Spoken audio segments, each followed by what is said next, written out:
remained unconscious for only a few seconds, I think. For when I came to, the blood still ran freely from my shoulder, where the coxswain's knife pinned me to the mud.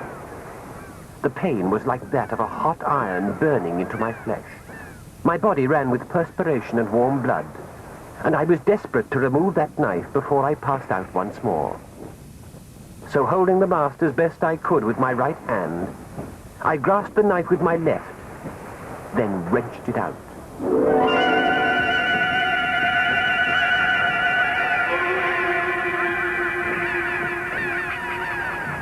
For a moment, the sea, the sky, and the ship whirled around me, but I held on. Then the pain slowly subsided, and gradually I came to my senses. I paused for a moment, then carefully descended to the deck.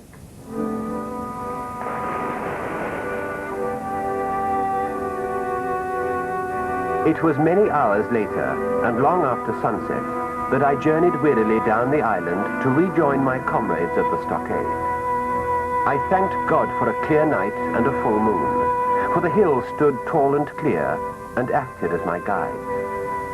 But the going was rough, and my injured shoulder painful. So you can imagine my relief when at long last I stood beside the stockade once more. There was not a soul stirring around me. All I could hear, in fact, were the snores of my sleeping companions.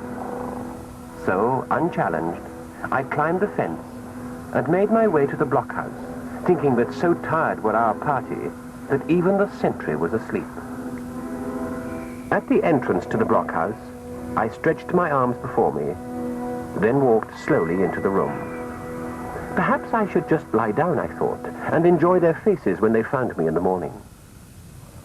Then I stumbled over someone's leg. Is it a bite?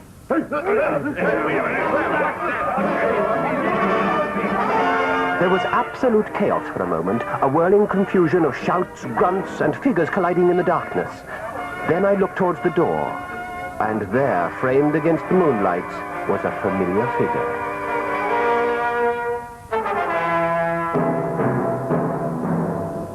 Hold him, mateys, hold him, whoever he is. Now, Dick, run outside and bring a torch.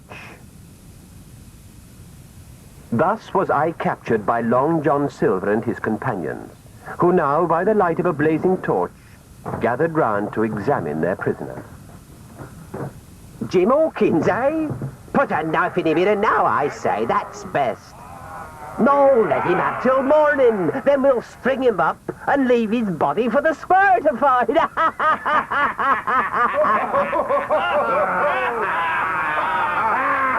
I was terrified out of my wits by those bloodthirsty, rum-sodden, evil-smelling wretches who found such enjoyment in planning my death.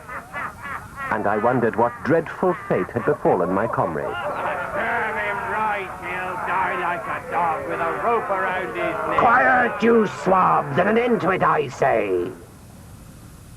That's better, that's better. Now, before we decide on anything, let young Jim talk. Perhaps he's come to join us. And talk I did. I gave them the whole story in the greatest detail, leaving out but two things: the presence of Ben Gunn on the island and the whereabouts of the ship. So, lad, it was you all along that gave the game away, was it? Well, I like your spirit, Jim, but I don't know about your friends. When they left here, they were dead set against you. Not that I minded. Then Silver told me how early that morning Dr. Livesey had arrived at the pirates' camp with a flag of truce, and pointed out that since the ship was gone, everyone was done for. So if Silver would end the siege and let them free, then the pirates could have all: the stores, the brandy, and the blockhouse. By thunder, we didn't know the ship had gone till he told us. But sure enough, he was right. So we moved in, and they tramped out, lad. Tramped out to where I don't know and don't much care. No doubt they're thinking of some way of... I'd now been in the blockhouse for some time, and gradually my fear of the pirates subsided as I realized their position. They'd lost so many men that they now numbered only 6 in all, most of whom were wounded or suffering from fever, and their spirits were low. So when Silver asked me to join their party, I gave a spirited reply. Join you? Join you, Mr. Silver? That I'll never do. But I'll tell you this. It was arranged that another ship should come in search of us if we did not return to Bristol. And she'll come. You mark my word, she'll come. If you spare me, then bygones are bygones. And when you fellows are in court for piracy, I'll save you if I can. So kill another and do yourselves no good, or spare me and keep a witness to save you from the gallows. Well, Jim, lad. Well. It seems you've more than spirit. You've a cunning mind as well. And I like what you say. But John Silver was the only one who did. The others had been grumbling among themselves as I spoke, and now one of them moved forward. Asking your pardon, Mr. Silver, but you made the rules, and by them I take it we can talk together. The crew's dissatisfied, and we claim our right to step outside for counsel. Then, one by one, they all left the blockhouse, muttering to themselves and glaring at Silver and me. Once they'd gone, Silver leaned towards me and spoke in a whisper. Now, look here, Jim Hawkins. You and me is within half a plank of death. They're going to throw me off, that's for sure. But you're right. You're our last card. I can see it, but they can't. Now, you're my witness, Jim. You said so. So stand by me, and I'll save your life if I can. What chance do we have, Mr. Silver? Not much, lad, not much. But we'll try. I know you've got that ship hidden somewhere, and without it I'm stuck. So now I'm on the squire's side. Right, now, hold on, they're coming back. And keep brave, lad, for I've still a shot left in me locker. The pirates now were quiet. They said not a word as they re-entered the blockhouse and gathered round. Then one of the younger men stepped forward cautiously and passed something into Silver's hand. Long John looked down for a moment, then faced the men. So, the black spot, eh? I thought so. Deposed am I? And where might you have got the paper, eh? He looked down once more. Why, hello, look at this, then. This ain't lucky. It's cut from a Bible. What fools cut a Bible? No good'll come of it. Belay that talk, Silver, said one of the pirates, drawing a knife from his belt. This crew has tipped you the black spot in full council, and you're no longer captain. So you want me deposed as captain, do you? And Jim here dead? Well, let me tell you, Hawkins is our hostage and our witness. And as such he'll live, for I'm captain until I choose to stand down. Just think, who'll take my place? Now accept my orders, and if any man dares go for me, I'll see the colour of his insides in a flash. The pirates hung back for a moment, grumbling and undecided. Then Silver played his last trick. Onto the floor he threw a piece of paper. Take a look at that then, you dogs. And you'll realize why none of you are clever enough to take my place. As the crew fell upon it, I recognized that paper instantly. It was none other than the chart that showed the way to Flint's treasure.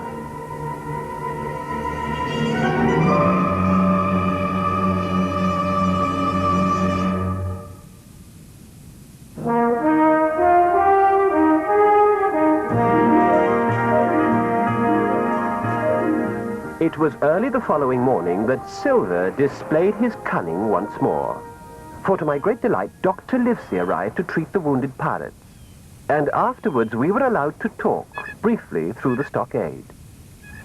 Despite the feelings of the other mutineers, Silver had allowed this, for he realized it gave him a foot in either camp. Jim, we haven't much time. You let us down for sure, and that was wrong. But I can't find it in my heart to blame you. So whip over the fence now, boy, and we'll make a run for it. I cannot, Doctor. I cannot. I gave Silver my word, and but for him, I'd now be dead.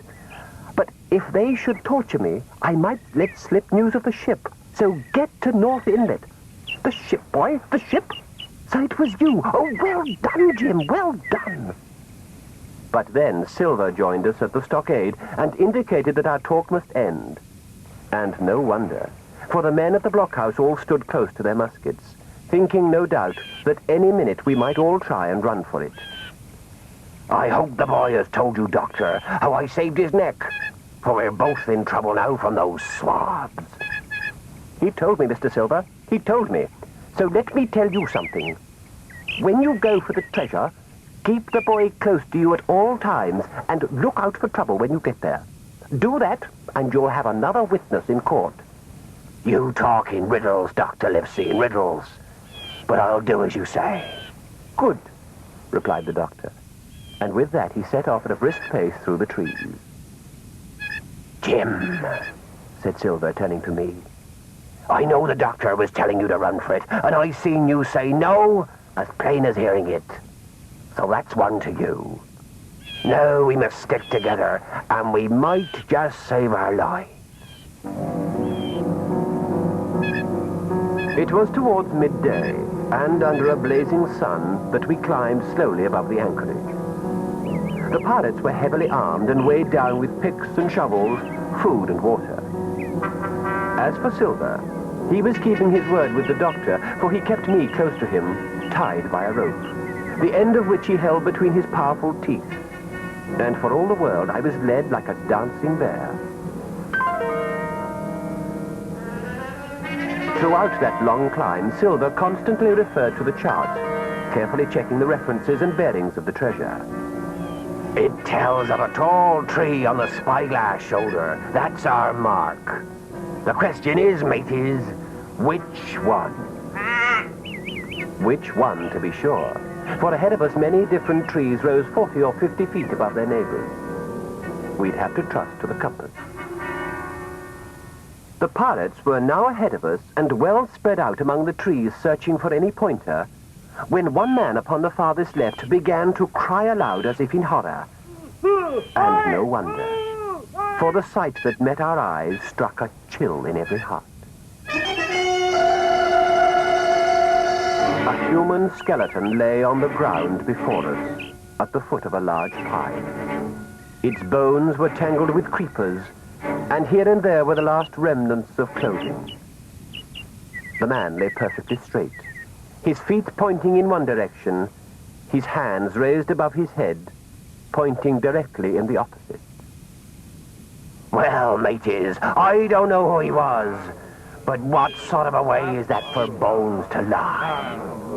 I wouldn't wonder that he's our compass. Let's check the bearing along the line of bones. Aha. I thought so. I thought so. East, so east, and by east, like the chart says. So, lads, we follow the bones, and there we'll find the doubloons. As for this fellow, he was one of Flint's men, no doubt. And it makes me cold inside to think of it. For this was Flint's joke, to point the bones towards the treasure. And perhaps he's watching us now, called one of the pirates. If ever a spirit walked, it'd be Flint's. Oh, we should never have cut that black spot from the Bible. This mention of Flint's spirit subdued the pirates somewhat. So you can imagine then the effect on these men when from out of the trees came a thin, high, trembling voice that echoed in the strangest way.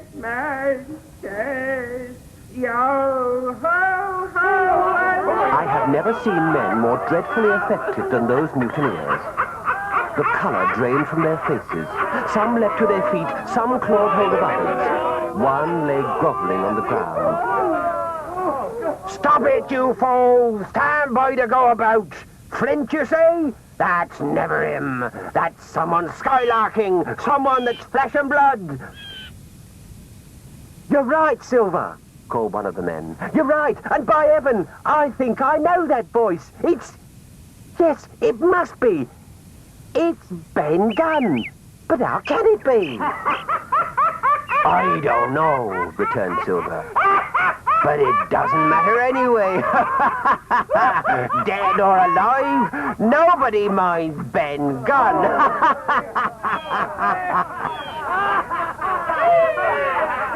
In a minute, they'd forgotten their fears. They charged ahead now through the trees, laughing and whooping like so many children. But another change of mood was yet to come that put me once again in danger of my life. It was a short while later. We'd checked our bearings once more and were making our way up a gentle slope dotted with large bushes and a few small stunted trees. Then, up ahead, the leading pirate stopped and let forth a low cry. We moved up quickly, and there before us was a great excavation, not very recent, for the sides had fallen in and grass had sprouted at the bottom. Within lay a broken pick and several old packing cases, on one of which was written the word Walrus, the name of Flint's ship. But that was all. The treasure, all 700,000 pounds of it, was gone.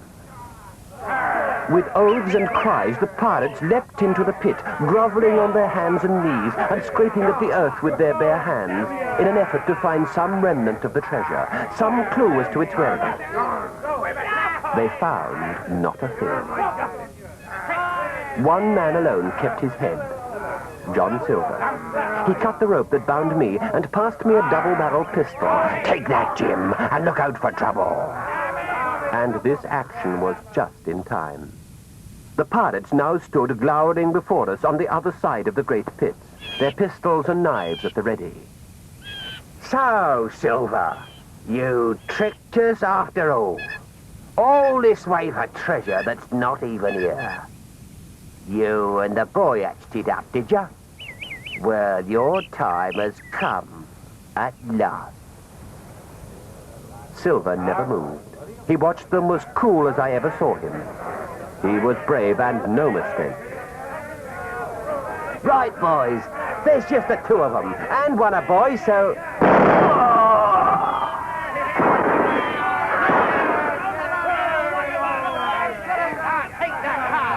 It was all over in a matter of seconds. 2 pirates dead, and 3 fleeing for their lives towards the trees. And there behind us were our rescuers, Dr. Livesey, Abraham Gray, and Ben Gunn. Just in the nick of time, eh, Jim? Just in the nick of time. A second later, and you'd both have died.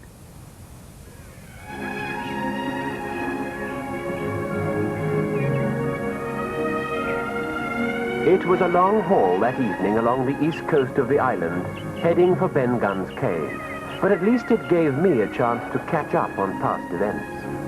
It was Ben Gunn who'd taken the treasure many months before and hidden it away. And what's more, it was to him I owed my life. Had he not delayed our progress that afternoon with his ghostly singing, the Doctor and Gray would never have arrived in time to save us from the pirates. The sun was almost below the horizon when we approached the cave. And there to meet us on the beach were Captain Smollett, now well recovered from his wounds, and Squire Trelawney. Jim, my boy, oh, it's good to see you. Thank God you're safe. As for you, Silver, you're a prodigious villain and an impostor, sir. I'm told I must not prosecute you. But dead men, sir, hang about your neck like millstones. Thank you kindly, sir. Thank you kindly, answered Silver. And he was quite like the trusted Long John of old. The squire then led the way up the beach, a blazing torch in his hand. Jim, at every step in our adventures, it was you that saved our lives. The risks were great, but so is the reward. So come with me, and you shall see what you shall see. And thereupon we entered Ben Gunn's cave. It was a large, airy place, its rough walls hung with goatskins, its sandy floor littered with Ben Gunn's primitive possessions. A rough table made from driftwood, an old leather bucket, and an assortment of timbers, spars, ropes, and old pieces of sailcloth, all found upon the beach during his long exile on the island. Then, as we moved forward, I saw something glitter in the flickering light. And when the torch was held aloft, I stood transfixed. Could I believe my eyes? Here at last was the treasure that we'd come so far to seek. gold coins from all the countries of the world. Doubloons and louis d'ors, guineas and pieces of 8. They spilled from sacks and boxes to the floor, half burying great bars of gold stacked neatly on the sand. This, then, was Flint's treasure that had cost the lives of 17 men from the Hispaniola. But how many others? What blood and sorrow? What good ships scuttled in the deep? What shame and lies and cruelty? Perhaps no man alive could tell. We stayed only a few days more on Treasure Island, during which time we freed the Hispaniola from the beach, then loaded her with the great mass of treasure. The 3 remaining pirates still at large gave us no trouble at all, for they were unarmed and outnumbered by our party. And though it went to all our hearts, it was decided in full council to leave them on the island, with all the stores that we could spare. It did seem cruel to leave them there, but we could not risk another mutiny on our homeward journey, and to take them home for the gibbet would have been a cruel sort of kindness.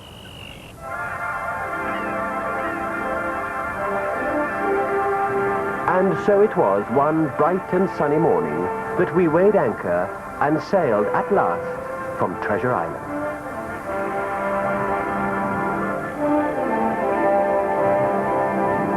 We were all in the best of spirits, even Long John Silver himself, who became the same polite and dutiful seaman of the voyage out. And that is how he tricked us. For at our first port of call, he slipped the ship unseen and took with him 1 sack of golden coins. My, how he must have laughed to fool us so. But to tell the truth, I think we were all pleased to be so cheaply quit of him. Now we could look forward to the voyage home.